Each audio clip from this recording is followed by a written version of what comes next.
Un an après le dernier épisode, je suis enfin de retour. Non pas pour vous jouer de mauvais tours, comme dirait la Team Rocket, hein, mais bel et bien pour reprendre ce podcast parce qu'il est temps que je porte ma voix. Tu l'auras vu, le nom du podcast a changé. Je vais t'expliquer dans quelques minutes tu vas vite comprendre, je pense, pourquoi j'ai choisi ce nom. Mais avant qu'on dive deep dans l'épisode du jour, je vais prendre un petit instant pour me représenter. Gardienne du vivant, c'est vraiment un podcast qui s'adresse aux femmes intuitives qui se sentent profondément appelées par les animaux et par le vivant et qui sont prêtes à faire confiance à cet appel. Si tu me connais pas, moi c'est Anaïs, je suis communicante animalière intuitive et formatrice et je t'aide à renouer avec ton intuition. Je t'aide à entendre les messages du vivant et à avancer sur un chemin qui te ressemble vraiment. Et donc à travers les épisodes que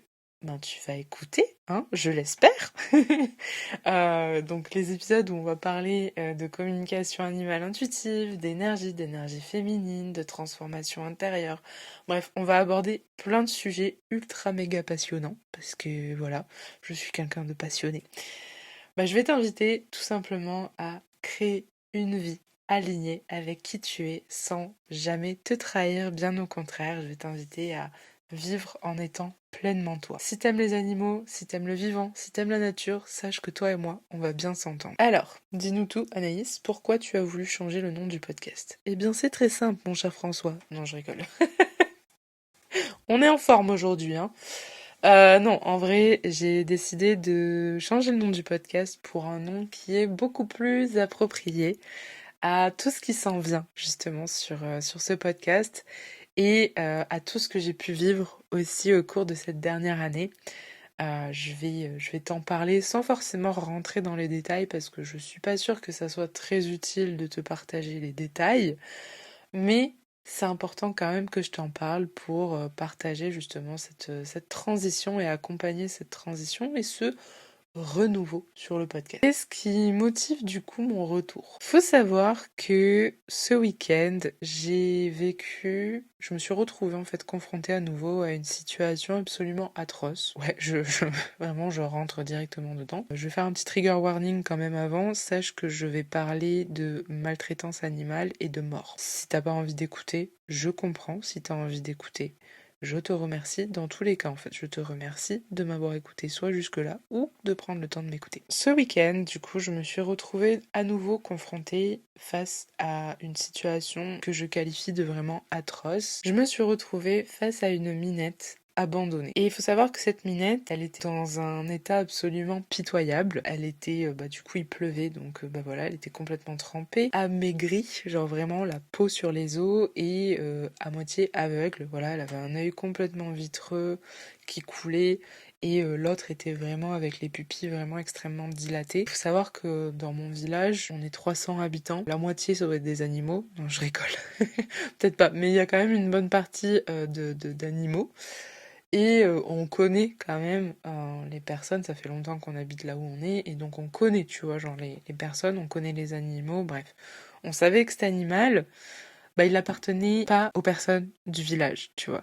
Surtout que l'animal a été posé littéralement devant la porte de la mairie, en fait. Voilà, donc on peut pas faire plus obvious pour un abandon. Et puis bon, quand tu vois l'état en fait de l'animal, tu ne peux que penser en fait à un abandon. Donc forcément cette petite minette, on l'a ramenée chez nous parce que nous on n'est pas capable, tu vois, de laisser des animaux seuls dans un état pitoyable sous la pluie. Voilà, on fait pas partie de la team des gens qui abandonnent les animaux. Et donc bien évidemment, on s'est occupé d'elle, on lui a donné à boire, on lui a donné à manger, mais on s'est très vite aperçu quand même que cette petite minette était dans un même au niveau de sa santé, était vraiment en très très mauvaise santé, en très mauvaise condition. Elle était pleine de masses cancéreuses en fait au niveau des mamelles. Elle avait les yeux qui coulaient. Bref, elle était vraiment très amaigrie, très très très déshydratée. Avec mon copain, on s'est tout de suite dit en fait qu'il y avait de grandes chances qu'elle ne passe pas la nuit. J'ai passé du coup quasiment tout mon dimanche. Enfin, on l'a trouvé le dimanche début d'après-midi, je crois. J'ai passé quasiment toute mon après-midi en fait avec elle à ses côtés parce que c'est vraiment une petite minette, tu vois, qui aimait beaucoup l'humain. Vraiment très, très, très, très, très câline, très, je sais pas, tu vois, genre vraiment, elle est venue nous remplir le cœur en fait d'amour. Je peux pas te décrire ça autrement que par ces mots-là, mais c'était vraiment juste de l'amour pur, tu vois, cette petite minette. Elle nous a beaucoup touchés, tu vois, de par l'amour qu'elle dégageait, de par la force de vie aussi qu'elle dégageait. Elle avait vraiment, tu vois, une aura de guerrière, de battante, vraiment genre de putain, je suis une badass minette, quoi, tu vois, je suis une minette ultra badass plutôt. Ça marche mieux dans ce sens-là, Anaïs. Elle nous a beaucoup touchés et tu vois, à tel point que si on avait pu, on l'aurait sûrement gardé et adopté. Bref, j'ai fait une communication animale avec elle, hein, bien évidemment. Je lui ai aussi fait un soin. J'ai fait une communication animale avec elle bah, pour comprendre son histoire et aussi pour bah, lui dire qu'elle était en sécurité chez nous, que si bah voilà elle souhaitait partir, elle pouvait faire ça avec nous, qu'on allait l'accompagner, que j'allais l'accompagner, qu'elle était dans un endroit sécure. Voilà, on l'avait mis, tu vois, dans une petite pièce rien que pour elle, petit cocon, tu vois, elle avait une petite bouillotte, petit plaid à boire, à manger, bref, voilà. Je vais pas m'étaler sur les détails de tout ça parce que je suis pas sûre que ça soit hyper bénéfique pour toi de connaître absolument tout dans les moindres détails. Globalement, ce que tu as besoin de savoir là tout de suite maintenant, c'est que le lendemain matin, elle était encore présente et que grâce à une personne de notre famille qui est bénévole dans une association, on a pu l'amener chez un vétérinaire partenaire de l'association pour qu'ils puissent du coup faire un diagnostic et savoir si cette petite minette était sauvable, etc., etc. Malheureusement, ils ont dû du coup endormir cette petite minette parce que le cancer était trop avancé et voilà, elle était vraiment, bah, vraiment sur la fin. De toute façon, on l'a vu, enfin, tu vois, pendant la nuit, moi j'étais allée la voir plusieurs fois, j'ai essayé de lui proposer plusieurs fois à manger, à boire. Elle refusait. Bon, cette petite minette, tu vois, et l'histoire qui est tout autour de ça, hein, m'a beaucoup, beaucoup, beaucoup, beaucoup touchée, m'a beaucoup affectée. On parle d'abandon et en fait, je ne comprends pas. Je ne comprends pas comment c'est possible aujourd'hui d'abandonner son animal, de le laisser dans un tel état, de ne pas faire ce qu'il faut pour lui. Je veux dire, même si t'as pas la possibilité financière, tu vois, de pouvoir bah, faire partir ton animal ou prévoir un traitement. Et aujourd'hui, il existe quand même, on a la chance en fait en France de pouvoir avoir des associations, des aides, etc., etc. Donc je ne comprends pas, dans ma tête, ce n'est pas concevable en fait de pouvoir abandonner un animal dans un tel état. Genre vraiment, je te promets, t'aurais vu l'état de cette petite minette, je comprends pas. Je comprends pas et je trouve que c'est complètement impardonnable. Et je me demande comment c'est calibré en fait dans le cerveau de ces personnes-là pour pouvoir arriver à faire des choses comme ça. Vraiment, ça m'a, tu vois, ça m'a débecté en fait de l'humain de voir quelque chose comme ça dans le monde dans lequel on vit aujourd'hui. Je me dis, mais ce n'est, enfin, en fait, je ne comprends pas, c'est pas possible. Et c'est pas la première fois que je suis confrontée, tu vois, à des atrocités en lien avec les animaux parce que voilà, il y a un an de ça, j'étais dans un taf salarié, dans une ferme pédagogique. Je rentrerai pas dans les détails parce que je pensais être prête à en parler, mais j'ai déjà essayé d'enregistrer cet épisode de podcast plusieurs fois et à chaque fois que j'essaye d'en parler, je n'arrive pas à en parler et à sortir les détails et toutes ces choses-là. Je sais que ça serait très important parce que bah, ça permettrait, tu vois, à d'autres personnes qui ont peut-être vécu ça, qu'on puisse en parler ensemble, qu'on puisse échanger, qu'on puisse voilà parce que ça peut être bah, très thérapeutique justement de se rendre compte qu'on n'est pas seul dans ce qu'on a vécu. Mais je suis désolée, je ne suis pas encore prête à te dire tout ce que j'ai vécu et tout ce qui est ressorti pendant enfin pas ressorti mais tout ouais, tout ce que j'ai vécu tout simplement, je suis pas encore prête finalement. C'est juste que je me suis retrouvée face à du harcèlement moral, face à de la maltraitance et de la violence sur les animaux, je me suis retrouvée face à la mort de beaucoup trop d'animaux à mon goût.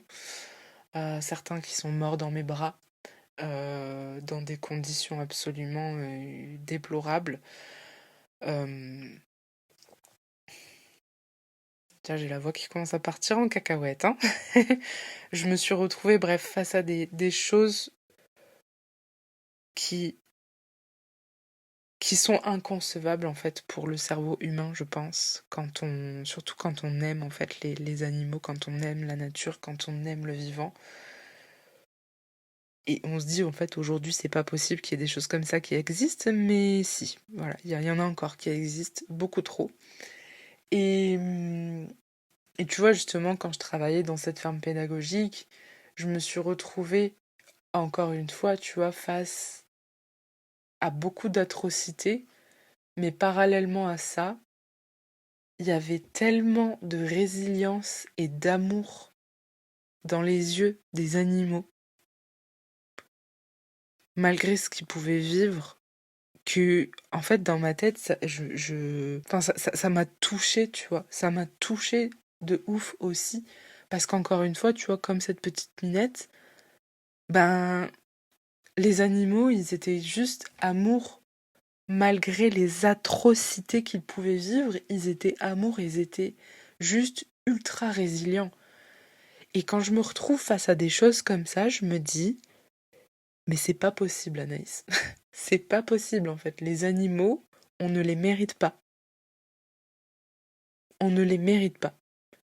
Quand je vois que il y a des personnes qui abandonnent leur animal ou qui les maltraitent ou quoi, et qu'à côté de ça, t'en as d'autres qui donneraient tout ce qu'ils ont pour passer ne serait-ce qu'une minute de plus avec leur animal qui est décédé, je me dis vraiment qu'on marche sur la tête. Je sais pas si c'est ça l'expression, mais je me demande comment il peut y avoir autant de, tu vois, autant d'écarts et autant de différences et autant d'extrêmes en fait. Et je ne comprends pas comment on peut faire vivre ça à un autre être vivant.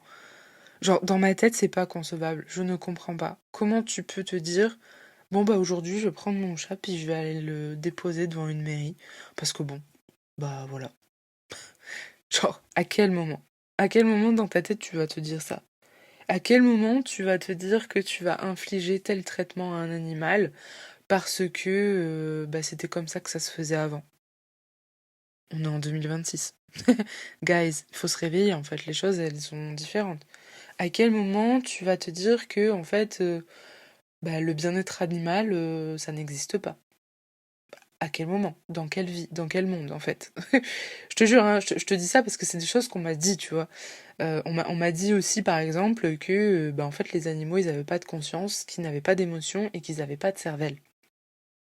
Alors qu'aujourd'hui, hein, il y a des études qui montrent que les animaux ont des émotions, ont un système justement complexe comme nous au niveau émotionnel, qui sont capables de mettre en place des systèmes hiérarchiques, qui sont capables de penser, de réfléchir, qui sont capables de créer, tu vois, genre je pense aux singes, tu vois, par exemple, c'est sur je sais plus quelle île qu'ils ont vu en fait un singe commencer à nettoyer ses noix de coco, puis petit à petit son troupeau, si je peux dire ça comme ça, de singes a commencé aussi à nettoyer sa noix de coco. Puis un petit peu partout après dans le monde, ils ont d'autres singes ont commencé à nettoyer leur noix de coco, tu vois. Genre, il y a une conscience collective qui est là aussi, tu vois, comme pour nous les humains.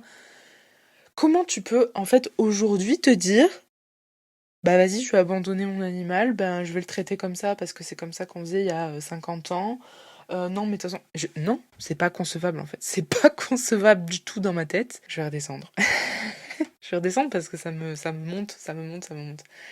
Mais tu vois, en fait, tout ce que j'ai vécu là, sur la dernière année, donc toute la maltraitance animale que j'ai pu vivre, voir et vivre, toute la maltraitance humaine aussi, du coup, qui a été faite à mon encontre. Et là, tu vois, encore une fois, cette petite minette que j'ai retrouvée, en fait, ça m'a juste fait me dire, mais attends. Attends, Anaïs, 2 secondes. Là, on va s'asseoir avec. Tu vas t'asseoir avec toi-même, puis tu vas essayer de comprendre un peu l'humain. Et la conclusion, c'est que je ne le comprends toujours pas. Et la seule chose, en fait, qui m'est venue, c'est que c'est venu réveiller à nouveau ce putain de feu viscéral, tu vois. Ce putain de truc, tu vois, à l'intérieur de moi qui fait me dire que. Qui me fait dire, pardon, que bah, que ma place, oui, elle est auprès des animaux. Je suis là pour œuvrer pour eux, qu'ils sont toute ma vie, que c'est ma mission, que je suis là pour ça en fait, que je suis sur Terre pour les aider, pour les accompagner et pour faire entendre leur voix. Je suis là pour porter leur voix à travers la mienne. C'est aussi simple que ça. En fait, là, tu vois, Il y a la guerrière en moi, tu vois, qui est en train de sortir comme ça, et qui est avec un putain d'étendard, en mode genre je suis le porte-parole, tu vois, des animaux, du vivant, de la nature. Et je suis le garde-fou, tu vois, genre la garde-folle, ça se dit pas du tout, le garde-fou, tu vois, de tout ce monde-là. Et aujourd'hui, mon but, c'est de venir créer une grosse équipe, une grosse famille, une grosse team, les mots que tu veux, de justicières qui, elles aussi, à leur tour, vont brandir cet étendard de bah, je suis le porte-parole, je suis la porte-parole des animaux, de la nature, du vivant. C'est ma mission en fait. Et tu vois ce que j'ai vécu ce week-end, ce que j'ai vécu au cours des derniers mois, au cours de la dernière année même, c'est venu raviver ce feu à l'intérieur de moi, mais d'une puissance. Mais en fait, c'est ma mission, tu vois. C'est plus fort que moi, en fait. Et aujourd'hui, mon but, tu vois, c'est vraiment de venir créer cet impact, de venir créer de la conscience, d'amener cette conscientisation, pardon, du monde animal, du monde végétal, du grand tout. Parce qu'en fait, genre là, je pars peut-être très très loin, mais quand on se reconnecte aux animaux, à la nature, au vivant, tu comprends vite que tu fais partie de ce grand tout et qu'en fait vous faites un. Et du coup tu peux pas attaquer. C'est pas possible, tu peux pas venir attaquer l'autre quand tu comprends que tu fais partie de la même équipe. C'est qu'on est tous la même énergie, tu vois, la même. Y a pas de différence en fait. Je sais que ça peut paraître fort de dire ça comme ça, mais pour moi ça passe à travers les animaux. Pour d'autres ça va passer par le soin à la personne, ça va passer par les outils thérapeutiques. Bref, il y a plein de façons de venir ressentir ce truc de on est tous la même énergie. Bref, tout ce que j'ai vécu ce week-end et même au cours enfin de la dernière année, bah c'est venu juste renforcer tout ça, tu vois. C'est juste pousser la voix pour eux. Et je sais en fait que je suis à ma place, que je suis dans ma mission, que je fais ce pourquoi je suis venue, tu vois, sur Terre. C'est ça, tu vois, ouais, ma mission, mon appel, ce que mon âme est venue faire ici, tu vois. Et c'est pour ça que j'ai choisi le nom du podcast Gardienne du vivant. Parce que, bah voilà, je suis là avec mon étendard, tu vois, de gardienne du vivant. Et je continuerai de me battre en fait pour eux et d'élever la voix pour eux, pour le vivant, pour les animaux, pour ce grand tout que nous formons tous ensemble. Bref, I'm back, puis je suis super contente de ça et j'ai trop hâte de te lire aussi. N'hésite pas à me partager qu'est-ce que cet épisode est venu réveiller chez toi. N'hésite pas à me partager ton point de vue aussi. Enfin vraiment, tu vois, l'espace des commentaires, c'est vraiment un espace de discussion, donc be my guest. Je te lirai, je répondrai à tes commentaires. J'ai super hâte en tout cas de te lire. Je suis très contente de te retrouver aussi par ici. On se retrouve du coup dans 2 semaines pour le prochain épisode. Je suis super excitée, j'ai super hâte de te lire et évidemment, pense à t'abonner pour ne pas louper les prochains épisodes de Gardienne du Vivant. Et si cet épisode t'a parlé ou t'a touché ou a résonné en toi, n'hésite pas à le partager, je t'en remercie. Et puis je te dis à dans 2 semaines.